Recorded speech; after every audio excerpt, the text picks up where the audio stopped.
오늘 사무엘하 24장, 이제 사무엘하의 마지막 장입니다.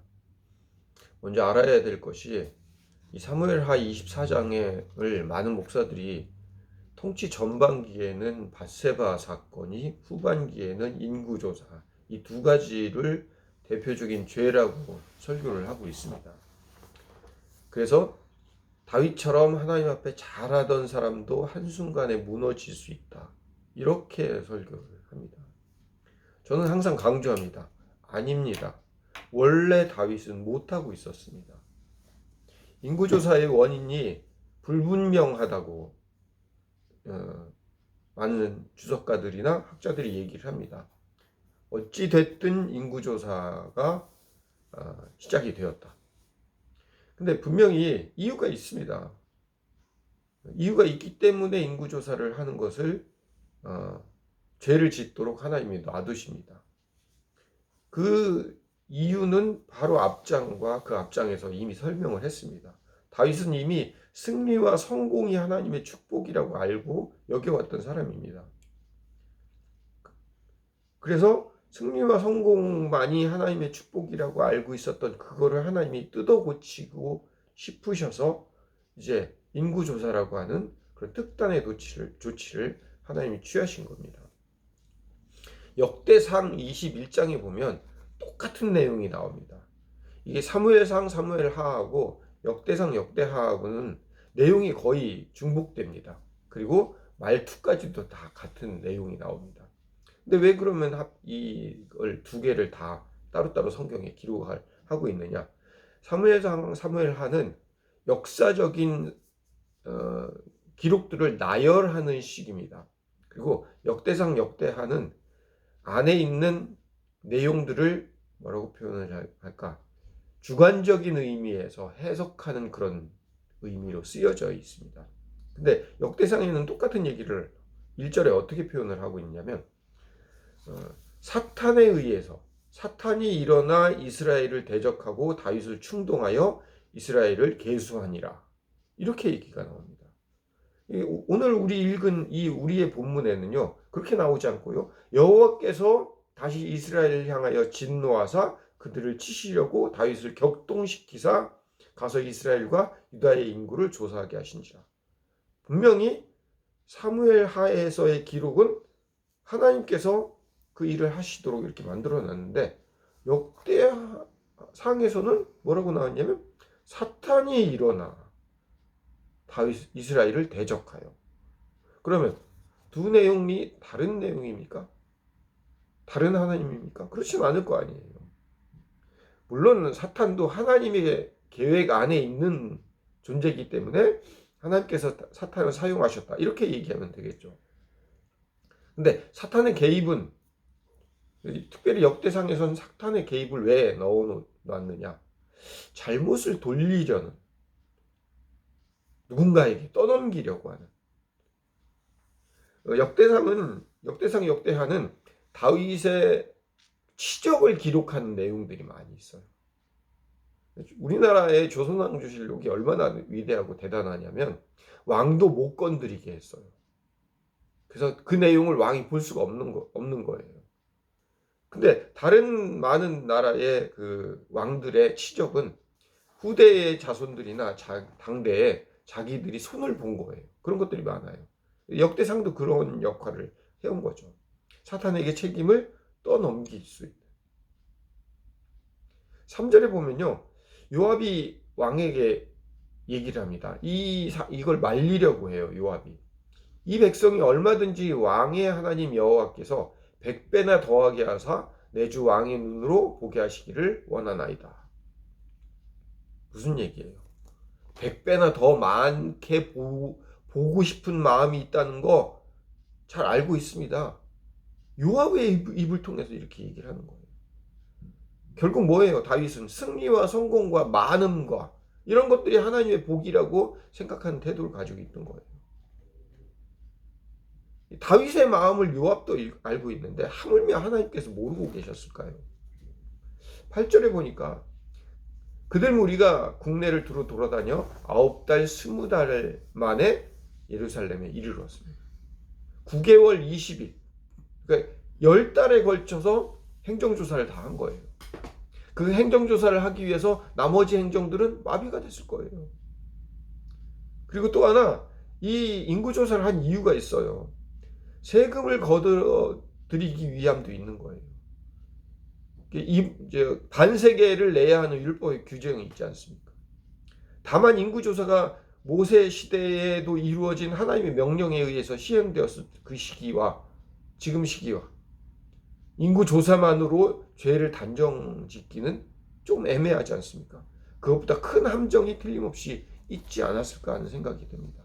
그 많은 인구들의 반세계를 다 정확히 걷어내면 그것이 재정이 되고 그것이 많은 것. 항상 힘과 권력과 승리와 성공에는 돈이 따라갈 수밖에 없어요. 10절에 보니까 다윗이 백성을 조사한 후에 마음을 자책했다고 나옵니다. 그리고 다윗이 여호와께 아뢰니 내가 이 일을 행함으로 큰 죄를 범하였나이다. 여호와께서 이제 간구하옵나니 여호와여 이제 간구하옵나니 종의 죄를 사하여 주옵소서. 내가 심히 미련하게 행하였나이다. 특히 사람과의 관계에서 원수에 대한 복수를 하든지 화를 내든지 아니면 내가 원하는 바로 상대방을 자극하든지 혹은 내 뜻대로 결과가 이루어지고 나면 복수한 마음이나 화낸 마음이나 자극한 마음이나 이런 내 마음에 만족이 찾아올까요? 다윗이 인구조사를 요압이나 많은 사람들이 말렸음에도 불구하고 계속해서 자기가 하고 싶은 일들을 해낸 것, 그것에 만족감이 찾아올까요? 의외로 그렇지 않습니다. 내가 누구한테 화냈어요. 그래서 화낸 것에 그 사람이 꼼짝을 못해요. 그러면 내 마음이 편해야 될 거 아니에요. 근데 의외로 인간은 편하지 않아요. 허전함이 오히려 우리 마음을 자극해 옵니다. 특히 자신을 스스로 미련한 행동이었다고 다윗은 고백하고 있습니다. 누군가에게 무엇을 주었을 때는 내 것이 없어졌는데도 뿌듯하고 허전하지 않아요. 우리 인간에게. 근데 우리 거를 채우려고 할수록 우리는 뭔가 허전한 마음이 드러나요. 비워낼수록 따뜻함이 찾아오고. 이게 우리 인간의 마음이에요. 다윗이 미련했다. 자기 것을 욕심을 다 채우고 났는데 만족함이 있는 것이 아니라 허전함이 찾아오게 됩니다. 그래서 자기 자신의 죄를 또한 깨닫게 됩니다. 다윗의 회개하는 장면은 밧세바의 사건과 아주 동일한 구조로 이루어져 있습니다. 잘못을 하나님 분명히 용서해 주시지만 그에 따르는 대가가 반드시 또 지불됨을 우리는 기억해야 됩니다. 대가치고는 결코 작지 않은 벌들이 밧세바 사건과 오늘 인구조사의 사건이 나옵니다. 근데 여기에 갓이라고 하는 선지자가 등장해요. 여러분들 그냥 스쳐 지나갈 수도 있는데 선지자 갓은 원래 사울로부터 이 다윗이 유다로 도망하려고 했을 때 경고해 줬던 그 인물입니다. 왜 하필 여기서 갓이라는 선지자를 하나님께서 등장시켜 주셨을까요? 지금 이 시대에 다윗 옆에서 가장 핫한 선지자, 그리고 다윗 옆에서 모든 일들을 주관하고 있는 선지자는 누군지 아십니까? 나단 선지자예요. 갓 선지자는 이미 건국 초기에 한물 간 선지자란 말이에요. 근데 다윗은 나단 선지자는 밧세바 사건 때 이미 써먹었고 뭐 또 얘기를 했어도 말을 들었을까요? 어쨌든 갓 선지자가 등장해요. 갓의 등장만으로도 하나님이 갓을 통해서 뭔가 얘기를 하고 싶으셨어요. 다윗에게. 첫사랑에 대한 회복을 하나님 말씀하고 싶으셨어요. 갓이 등장함으로써 애초에 다윗이 가진 하나님에 대한 마음, 왕으로서의 자격에 대한 마음을 돌아보게 하시는 거예요. 다윗은 바로 앞에 22장에서 건국 공신에 대한 맹신이 있었던 사람이에요. 아마 제 그 추측에 의하면 나단 선지자가 이 일을 또 한 번 다루었을 때 아마 다윗은 말을 듣지 않았을 거예요. 그럼 하나님께서 아시고 갓 선지자를 등장시킵니다. 그걸 유추해 본다면 다윗이 결코 자신의 잘못을 쉽게 인정하지 않았다는 내용도 그 안에서 포함하고 있을 수 있는 거예요. 그래서 갓까지 등장시킨 거예요. 14절에 다윗이 갓에게 이르되 내가 고통 중에 있다. 청하건대 여호와께서는 긍휼이 크시니 우리가 여호와의 손에서 빠지고 내 사람의 손에서 빠지지 아니하시기를 원하노라.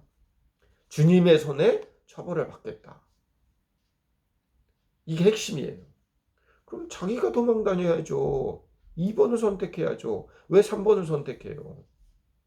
왜 셋 중에서 하나만 고르라고 해요? 이런 경우가 어딨냐고. 억울한 백성이 그래서 7만 명이나 죽었잖아요. 그 사람들은 무슨 죄가 있어서요? 자기 혼자만 고생하면 되는데 6개월 동안. 자기가 당한 게 너무 힘들었어요. 압살롬에게 당했던 것이. 1번은 너무 길고요. 인간은요, 여기서 알 수 있는 거예요. 다윗이 다 잘했는데 밧세바 사건과 인구조사만 잘못했다. 그렇지 않아요. 성경 그렇게 해석하면 안 돼요. 다윗은 그냥 한 인간이에요. 자기가 편한 대로 하고 싶고 자기 이익을 위해서 하는 존재들이란 말이에요. 또 성경은 왜 이렇게 억울한 죽음이 이렇게 많죠? 공의의 하나님이 일하시는 그런 성경인데요. 왜 7만 명이 죽어야 합니까?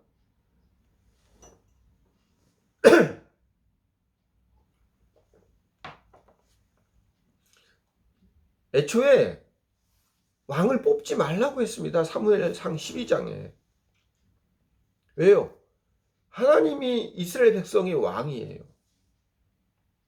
그런데 다른 왕을 뽑고 싶어 했어요. 이런 결과를 감수해야 된다는 사실까지를 포함한 거예요. 어떤 왕이요? 비겁한 왕. 자신의 눈앞에 많음과 성공을 바라는 왕. 이 왕에 대한 이스라엘 백성들의 책임인 거예요. 이스라엘 백성들이 어쩌면 왕을 선택한 것은 다윗이 인구조사를 행했던 것과 같은 거예요. 다윗이 눈앞에서 많은 인구들을 확인하고 그것이 내 것이고 그것이 하나님의 축복이고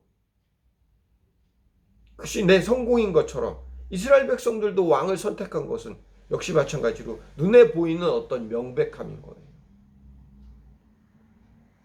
하나님은 이스라엘 백성들이 왕이 되고자 했어요. 눈에 보이지 않는 왕. 이스라엘 백성들은 아니에요. 눈에 보고 싶어요. 보여줘요. 눈앞에서 많음과 승리와 성공과 이런 것들을 잡아내야 됩니다. 그 왕이 필요합니다. 너희들 정말 왕이 필요해? 그 왕들이 어떻게 할 건지 알아? 그 왕들의 잘못까지도 너희들이 껴안아야 돼. 괜찮아요. 했던 것의 결과물이에요. 결국 이스라엘 백성들도 다윗과 같은 잘못을 통해서 대리만족을 하고 있었던 거예요. 잘못에 대한 대가가 분명히 있다는 사실을 기억하기 위해 오늘 인구조사가 등장한 겁니다. 우리 모두가 죄인이라는 사실을 이해하기 위함입니다. 마지막으로 오늘 설교의 가장 중요한 부분이 16절에 나와 있습니다. 천사가 예루살렘을 향하여 그 손을 들어 멸하려 하니 여호와께서 이 재앙을 내리심을 뉘우치사 백성을 멸하는 천사에게 이르시되 족하다. 이제는 내 손을 거두라고 하십니다. 하나님께서 재앙 내리신 것을 뉘우치셨대요. 전능하신 하나님께서 실수하셨어요? 아니면 너무 많이 주시신 것에 대한 뉘우치심이에요? 그럼 하나님은 전능하시지 않단 말이신가요? 하나님이 화가 나시면 물불을 안 가시는 분이신가요? 왜 뉘우치시죠? 표현을 그렇게 하셨죠? 맞습니다. 하나님 물불 안 가리시는 분이에요. 하나님이 어떤 분이신지 아십니까? 하나님을 설명하기 위해서 다윗이 등장하고 하나님을 설명하기 위해서 인구조사가 등장한 거예요. 하나님의 마음을 알려주기 위해서요. 하나님이 양다리를 싫어해요. 그래서 우상 숭배에 대해서 그렇게 가장 큰 죄라고 말씀하고 계시는 거예요. 하나님은 성경 안에서 도덕적으로 윤리적인 잘못을 그냥 넘어가시는 분이신 것 같기도 해요. 근데 어느 순간은 불같이 화를 내셔서 노아 때처럼 쓸어버리시기도 하셔요. 하나님의 마음은 어디에 있습니까? 하나님의 마음은 사랑에 있습니다. 나만 바라봐주는 사랑을 하나님은 원하신다고요. 왜? 내가 지었으니까. 아가서를 통해서요, 하나님은 인간과 사랑하시길 원하는데 어떻게 해요?